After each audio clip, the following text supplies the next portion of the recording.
भारत माता की, भारत माता की जय। बद्री विशाल, जय बाबा केदार, गंगा मैया की, टपकेश्वर महादेव की, हाट कालिका मैया की, डाट कालिका मैया की। अर्पित फाउंडेशन द्वारा आयोजित आज इस अभिनंदन कार्यक्रम में, आज इस सभागार में मुझे और हम सबको आशीर्वाद देने के लिए यहाँ पर पधारे पूज्य संत स्वामी चिदानंद जी, महामंडलेश्वर स्वामी यतीन्द्रानंद गिरी जी, कृष्णगिरी जी महाराज, विपिन जोशी जी, भरत गिरी जी महाराज, और हम जिनके साथ लगभग अभी 3 दशक से भी ज़्यादा समय से, जिनका सानिध्य और आशीर्वाद बहुत पहले से, विद्यार्थी परिषद के समय से, भारतीय जनता पार्टी में युवा मोर्चा के समय से और प्रदेश में हमारे प्रभारी के नाते मुझे लगातार आपका मार्गदर्शन और आशीर्वाद मिला। आदरणीय श्याम जाजू जी, विधायक पुरोला भाई दुर्गेश्वर लाल जी, के जैन जी, नवल मलेशिया जी, तृप्ति जी, विपुल गर्ग जी, सरदार इकबाल सिंह जी, आदित्य कोठारी जी और अर्पित फाउंडेशन की पूरी संयोजिका, जिन्होंने सच में, मैं बहुत सारे कार्यक्रमों में गया हूं और बहुत सारे अभिनंदन के कार्यक्रम यूसीसी लागू होने के बाद पूरे देश भर में मेरा जाना हुआ है, अनेक यूनिवर्सिटी में जाना हुआ है, लेकिन सच में ये गागर में सागर भरने का काम जो अर्पित फाउंडेशन के तत्वाधान में हनी पाठक जी ने किया है, उसकी मैं अपनी तरफ से बहुत बधाई देता हूँ। और विभिन्न विभिन्न संगठनों से आए हुए हमारे सभी विशिष्ट जन, जिनके अनेक अनेक क्षेत्रों में अलग अलग अपनी विशेषताएं हैं, मैं देख रहा हूँ जहाँ हमारी मातृशक्ति बड़ी संख्या में आई है, हमारे विभिन्न विभिन्न सामाजिक संगठनों से, धार्मिक संगठनों से, सैनिक संगठनों से, शिक्षा के क्षेत्र में काम करने वाले, अन्य क्षेत्रों में काम करने वाले, समाज के विभिन्न विभिन्न क्षेत्रों को नया आयाम देने वाले यहाँ पहुँचे हुए सभी हमारे बड़े बुजुर्ग, माताएं, बहनें, सभी मेरे नौजवान साथियों, मैं सबसे पहले तो इस अभिनंदन समारोह के लिए अर्पित फाउंडेशन की पूरी टीम को हृदय तल से उनका आभार व्यक्त करता हूं, धन्यवाद देता हूं। और ये मेरा मानना है कि ये अभिनंदन मेरा नहीं है, ये अभिनंदन देवभूमि उत्तराखंड की 1.25 करोड़ जनता का है, 1.25 करोड़ नागरिकों का है, जिन्होंने मुझे इन सभी ऐतिहासिक निर्णय लेने में सदैव अपना समर्थन दिया, अपना आशीर्वाद दिया। और थोड़ा मैं पीछे जाऊं तो उत्तराखंड बनने के बाद एक परिपाटी थी यहाँ, एक मिथक था कि हर 5 साल में सरकार बदल जाती है। पहली बार देवभूमि उत्तराखंड की जनता ने ये मिथक तोड़ा, ये परिपाटी बदली और लगातार दूसरी बार हमारे प्रधानमंत्री आदरणीय मोदी जी के नेतृत्व में हमको सेवा का अवसर दिया, अपना आशीर्वाद दिया। मैं इस सम्मान को उत्तराखंड की देवतुल्य जनता को समर्पित करता हूं। यह आप सभी का सहयोग और विश्वास का प्रतिफल है कि हम ऐसे निर्णय लेने का साहस कर पा रहे हैं। भाइयों बहनों, हमारा राज्य गठन के पश्चात अनेक समस्याएं ऐसी थी जिनका अगर समय रहते समाधान हो गया होता तो आज हमारा प्रदेश बहुत मजबूत स्थिति में होता। आप सब लोग इसको भली भांति महसूस कर रहे होंगे। आपको याद होगा कि पहले प्रदेश के अंदर नकल और पेपर लीक के कारण कितने प्रतिभावान युवा, जिनके अंदर योग्यता होती थी, क्षमता होती थी, गरीब माता पिता अपने दैनिक जीवन के होने वाले कामों में कटौती करके कई बार खाना कम खा के, कपड़े कम पहन के, तमाम आवश्यकताओं में कटौती करके अपने बच्चों को पढ़ाते थे, लिखाते थे, उनकी तैयारियां करवाते थे। लेकिन उनके सपनों के साथ हमेशा छल होता रहा। उनके दर्द और आंसुओं पर किसी का ध्यान नहीं गया। जब जब अच्छे प्रतिभावान बच्चे पेपरों में भाग लेते थे, परीक्षाएं देते थे, लेकिन जब उसका परीक्षा फल आता था तो उनका नाम नहीं आता था। नाम किनका आता था? जो नकल माफियाओं के साथ साठगांठ करते थे, नकल माफियाओं से मिले होते थे, पेपर लीक करवाते थे, भ्रष्टाचार करते थे। और हमने युवाओं की, उन गरीब माता पिता के बेटे बेटियों के साथ उनकी भी इस वेदना को महसूस किया, क्योंकि मैंने स्वयं इन्हीं सब परिस्थितियों में मेरा भी जीवन आगे बढ़ा है। और हमने देश का, जिसके बारे में अभी यहाँ पर बताया हनी जी ने, देश का सबसे कठोर नकल विरोधी कानून हमने प्रदेश के अंदर लागू किया। और इस कानून के लागू होने के बाद ये पेपर लीक की समस्या पूरी तरह जड़ से समाप्त हो गई। और इस कानून के लागू होने के बाद अभी तक पिछले 3 वर्षों में 23,000 नियुक्तियां आज तक संपन्न हो गई हैं। और एक भी मामले में कोई नकल का प्रकरण नहीं आया, कोई मामला कोर्ट में विचाराधीन नहीं हुआ। और अच्छी बात है कि पूरे प्रदेश के अंदर मैं जाता हूं, आप देखते होंगे, अगर मैं जानता हूं सब लोग, आप लोग मीडिया, सोशल मीडिया रोज देखते हैं। और कई दिन मेरे ऐसे होते हैं कि मैं 4 जनपद और 5 जनपद में एक ही दिन चला जाता हूं प्रातःकाल से। और इन परीक्षा फलों के आने के बाद मैं हर जनपद में गया, मुझे ऐसे ऐसे माता पिता मिले जिन्होंने आकर जब हमें कहा कि हमारे बेटे और बेटियां पिछले 5 सालों से, 7 सालों से लगातार परीक्षाओं में भाग ले रहे थे, लेकिन उनका चयन नहीं हो रहा था। आपके इस नकल विरोधी कानून के लागू होने के बाद हमारे बेटे और बेटियां कुछ एक तो ऐसे हैं, एक परीक्षा में पास हो रहे हैं, दूसरी में हो रहे हैं, तीसरी में हो रहे हैं और चौथी में हो रहे हैं, और कुछ एक तो 5-5 परीक्षाओं में एक साथ उत्तीर्ण हो रहे हैं, एक साथ उनका चयन हो रहा है। और राज्य बनने के बाद 20-21 सालों में जहां 12,000, 12,500 नौकरियां कुल हो पाई, इतनी ही नौकरियां मिल पाई। और पिछले 3 सालों में हमने 23,000 का आंकड़ा अभी तक पूरा कर लिया। 23,000 का आंकड़ा आप स्वयं अंदाजा लगा सकते हैं। भाइयों बहनों, इस सत्य से कोई इनकार नहीं कर सकता कि किसी समाज या राज्य की रीढ़ उसकी सशक्त मातृशक्ति होती है। अगर मातृशक्ति मजबूत होती है, आत्मनिर्भर होती है, उसका आत्मबल मजबूत होता है, तो राज्य निश्चित रूप से आगे बढ़ता है।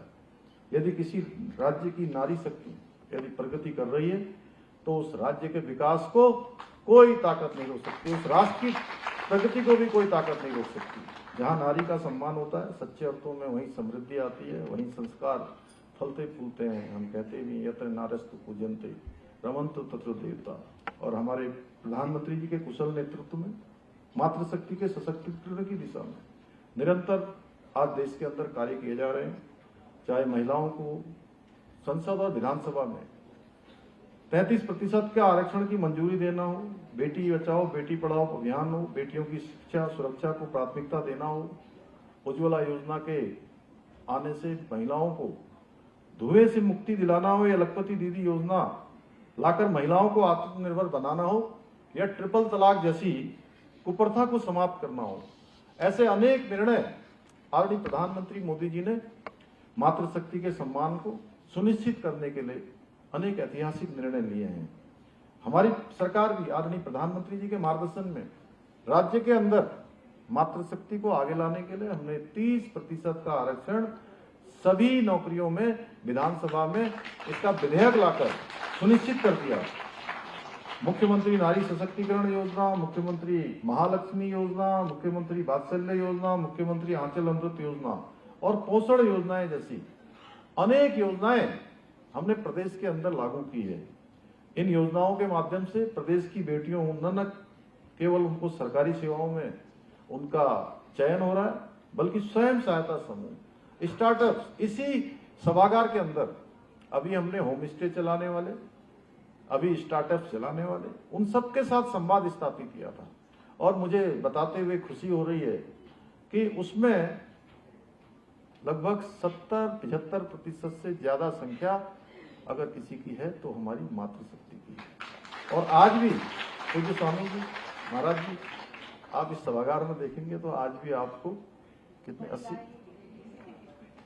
और मैं तो बहुत अपने को भाग्यशाली मानता हूं कि हमारी बहनें, माताएं, मैं प्रदेश के अंदर मैंने पूरे 13 के 13 जनपदों में नारी शक्ति बंधन के कार्यक्रम आयोजित किए, जिसमें हमारी बहनों के द्वारा बनाए गए उत्पाद, उसकी प्रदर्शनी लगाई गई, उनके लिए विपणन की हमने व्यवस्था करी, और इतने शानदार उनके उत्पाद होते हैं कि सच में मैं दावे के साथ कह सकता हूं कि उनके उत्पाद इतनी क्वालिटी के, इतनी अच्छी गुणवत्ता वाले होते हैं, क्वालिटी वाले होते हैं, इतनी अच्छी पैकेजिंग होती है, कम संसाधनों में।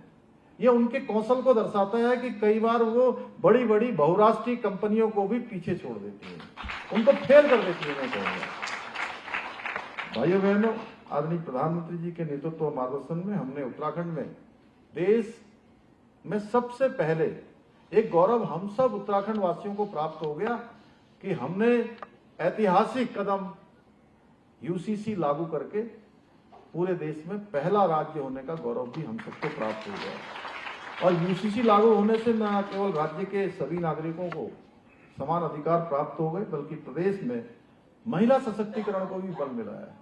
और इसमें मुझे कहने में कोई संकोच नहीं है कि ये जो यूसीसी का कानून है, ये यूसीसी का कानून हमारी जो देश की 50% आबादी है, हमारी मातृशक्ति, हमारी माताएं बहनें, उनका 100% का कानून ये यूसीसी है, समान नागरिक संहिता है।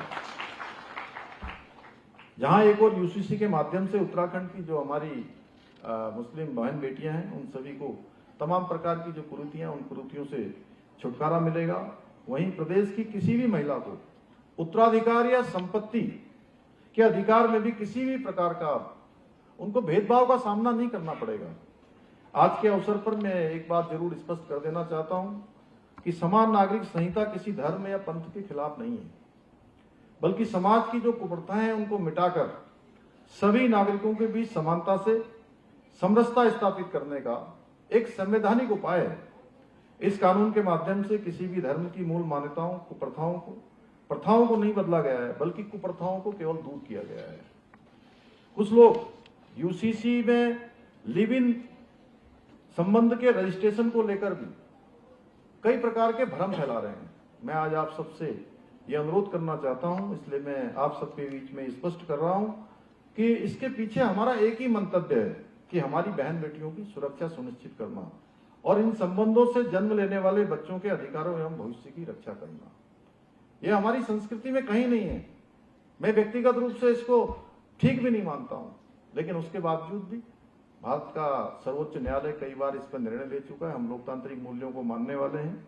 आपको याद होगा 2022 में एक बहुत बड़ी घटना, एक चर्चित कांड दिल्ली में हुआ था। लिव इन में रहने वाली श्रद्धा बालकर एक बेटी थी, एक बहन थी, एक किसी के परिवार की बेटी, उसके साथ किस प्रकार उसके लिव इन में रहने वाले उस पार्टनर ने किस तरह उसके एक एक टुकड़े टुकड़े करके 400 लीटर के फ्रिज में बंद कर दिया था और एक एक टुकड़ा करके जो है जंगल में डालकर आता था। अब ऐसी हैवानियत, किसी भी श्रद्धा बेटी जैसी हैवानियत अब कोई किसी के साथ न कर पाए। उस व्यक्ति का नाम आफ्ताब था। ऐसा कोई आफ्ताब इस बेरहमी से काम नहीं कर पाएगा, इसलिए हमने लिव इन में रजिस्ट्रेशन की व्यवस्था की है, उनकी सुरक्षा को ध्यान में रखते हुए। यही नहीं, अभी उत्तराखंड में रहने वाली पूजा, जिसकी कुछ माह पहले ही लिव इन रिलेशनशिप के दौरान नृशंस हत्या की गई है, और भी कई प्रकरण ऐसे आए हैं। इस मामले में अभी हाल ही में टैक्सी ड्राइवर मुस्ताद को गिरफ्तार किया गया, जिससे पूरे मामले का खुलासा हुआ है। हमने कल ही, हमारे प्रशासन ने तत्काल एक्शन लेते हुए सितारगंज स्थित आरोपी के जो अवैध निर्माण का घर बना हुआ था उसको वहां पर ध्वस्त किया है, क्योंकि जिससे कभी कोई इस प्रकार के काम करना तो बहुत दूर उसके सोचने में भी ना आए। ऐसी घटनाओं को रोक लगाने के लिए हमने यूसीसी में लिव इन रिलेशनशिप के रजिस्ट्रेशन का प्रावधान किया है। इसके साथ ही लिव इन रजिस्ट्रेशन होने के बाद परस्पर अगर कोई विवाद भी होता है तो महिला साथी को कानूनी तौर पर गुजारा भत्ता प्राप्त करने का अधिकार भी मिलेगा। इसके अतिरिक्त इस संबंधों में पैदा होने वाले जो बच्चे हैं उनको भी वैधानिकता मिलेगी और संपत्ति में उत्तराधिकार के भी वो पात्र होंगे। ये देश का दुर्भाग्य रहा, स्वतंत्रता के कई दशकों तक देश में एक ऐसी पार्टी का शासन रहा जिसने अपने वोट बैंक के चक्कर में देश में यूसीसी को लागू नहीं होने दिया, जबकि विश्व के प्रमुख जितने भी मुस्लिम देश हैं, सारे मुस्लिम देशों सहित दुनिया के सभी सभ्य देशों में पहले से ही यूसीसी का कानून लागू है। हम भली भांति जानते हैं प्रदेश में यूसीसी लागू करने का काम इतना सरल नहीं था और ये सरल नहीं होगा जब हमने जो है संकल्प रखा। लेकिन देवभूमि उत्तराखंड की जनता ने आदरणीय प्रधानमंत्री मोदी जी के नेतृत्व में हमको मैंडेट दिया, उन्होंने हमें आशीर्वाद दिया और हमें इस काम के लिए आगे बढ़ाया। और जब नियत साफ हो, मोदी जी का भी आशीर्वाद साथ में हो, जनता का साथ हो, तो कोई बदलाव असंभव नहीं होता है। नियत साफ हो तो किसी भी तरीके से आगे बढ़ा जा सकता है। मेरा मानना है इस कानून का प्रभाव केवल उत्तराखंड तक ही सीमित नहीं रहेगा, बल्कि पूरे भारतवर्ष में एक नई चेतना जागृत करने का काम ये यूसीसी का कानून करेगा। भाइयों बहनों, उत्तराखंड को देवभूमि की संज्ञा दी जाती है और देवभूमि की पवित्रता को बनाए रखना हम सबका कर्तव्य है। यहाँ के मूल अस्तित्व को बचाए रखना यह भी हम सबका कर्तव्य है। परंतु पूर्ववर्ती सरकारों की तुष्टीकरण की राजनीति के कारण डेमोग्राफी देवभूमि की उसमें गंभीर बदलाव देखने को मिल रहे थे। इस बदलाव को रोकने के लिए हमारी सरकार ने जहां एक सख्त धर्मांतरण विरोधी कानून लागू किया, वहीं लव जिहाद हो, लैंड जिहाद हो, थूक जिहाद हो, ऐसे कुकर्तियों पर भी सख्त कार्रवाई हमने प्रदेश के अंदर की है। क्योंकि पूरी दुनिया के अंदर देवभूमि का स्वरूप एक अलग रूप में देखा जाता है। देवभूमि का कोई व्यक्ति आप में से कहीं कोई भी हो, किसी वर्ग का हो, अगर आप कहेंगे कि हम उत्तराखंड से आए हैं, देवभूमि से आए हैं, तो आपको देखने का नजरिया बदल जाएगा। अब उनके चेहरे के भाव बदल जाएंगे। जैसे भाई साहब आप कह रहे थे यहाँ आने वाले के सबके भाव दिखाई दे रहे थे, श्याम जाजू जी कह रहे थे, वैसे ही हम में से कोई भी दुनिया के किसी देश में चले जाइए आप, अगर आप कहेंगे उत्तराखंड से आए हैं तो उनको लगेगा कि अच्छा होगा, सच्चा होगा, ईमानदार होगा और देवों के सबसे नजदीक का होगा। उसके बाद एक अलग प्रकार की श्रद्धा उस व्यक्ति के अंदर निर्मित हो जाती है। इतना ही नहीं, हमने प्रदेश में दंगों की राजनीति करने वालों को भी सबक सिखाने के लिए एक सख्त दंगा रोधी कानून बनाकर दंगों में होने वाले नुकसान की भरपाई भी उन्हीं दंगाइयों से सुनिश्चित करने का काम किया है, जिससे कि कोई अब दंगा करेगा, तोड़फोड़ करेगा, उसकी एक एक पाई की भरपाई उसी दंगा करने वाले से वसूल की जाएगी। आपने देखा होगा पिछले वर्षों में कुछ ऐसे लोग जिन्होंने सरकारी जमीनों पर अनावश्यक रूप से कब्जे किए हुए थे, कहीं पर जो है कोई अवशेष नहीं, कोई नीचे कोई उनके चिन्ह नहीं, लेकिन कहीं चादर चढ़ा दी, कहीं कुछ कर दिया, कहीं कुछ कर दिया। हमने जो है उसके खिलाफ भी सरकारी जमीनों से उस अवैध अतिक्रमण को मुक्त कराया है। और ये एक तरह से इस अतिक्रमण में 5000 से भी अधिक सरकारी भूमि को हमने इनके चंगुल से मुक्त कराने का काम किया है, अतिक्रमण को हटाने का काम किया है। इतना ही नहीं, हमने प्रदेश में अभी मेरी बहनें बड़ी संख्या में आई हैं और बड़ा अच्छा लगता है मुझे आप सबको देखकर। और यही नहीं, मुझे यहाँ नहीं, मैं 7 समुंदर पार गया, इंग्लैंड गया, बर्मिंघम गया, मैं दुबई गया, कई देशों में गया और भारत में तो अनेक स्थानों पर गया। हमारी बहनें जो हमारा ऐपण से उससे हैं, हमारा पिछोड़ी से सब, और गलोबंद पहन के जो हमारी दादी पहना करती है, इस जो हमारी संस्कृति है इसको बढ़ाने का काम कर रही है। बड़ा गर्व होता है। आप लोगों ने मुझे कहा कि सख्त भू कानून के लिए हम मेरा प्रोत्साहन किया, मैं आपका धन्यवाद करता हूँ, क्योंकि ये राज्य की बहुत पुरानी मांग थी और यहाँ की जन अपेक्षाएं थी। उन जन अपेक्षाओं के अनुरूप हमने सशक्त एक भू कानून यहाँ पर लागू कर दिया है, जो हमारी इस पुण्य धरा को भू माफियाओं से बचाने में कारगर सिद्ध होगा।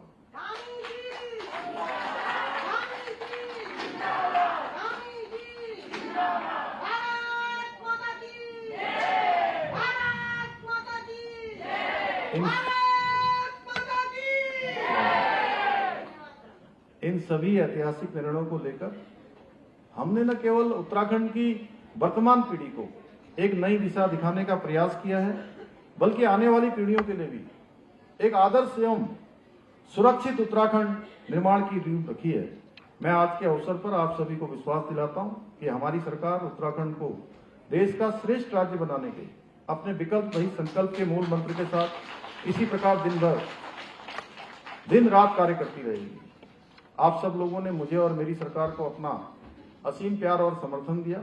मुझे पूर्ण विश्वास है कि भविष्य में भी आप इसी प्रकार अपना आशीर्वाद देते रहेंगे। आज इतने अच्छे कार्यक्रम थे, हनी जी और पूज्य संतगण भी आए हैं, इनका सानिध्य कहाँ मिलता है, आदरणीय श्याम जी आए हैं और इतने सारे लोग जो मेरे को यहाँ पर मिल रहे थे। सच में अपने आप में बहुत विशिष्ट कार्यक्रम है। मेरा तो मन था कि ये कार्यक्रम पूरे दिन भर चलता आज और मैं भी यहाँ बैठा रहता आपके बीच में, लेकिन आज आप सबको पता है कि हमारी सेना ने हमारे प्रधानमंत्री जी के नेतृत्व में कल रात को ऑपरेशन सिंदूर चलाया और ऐसे ऐसे ऐसे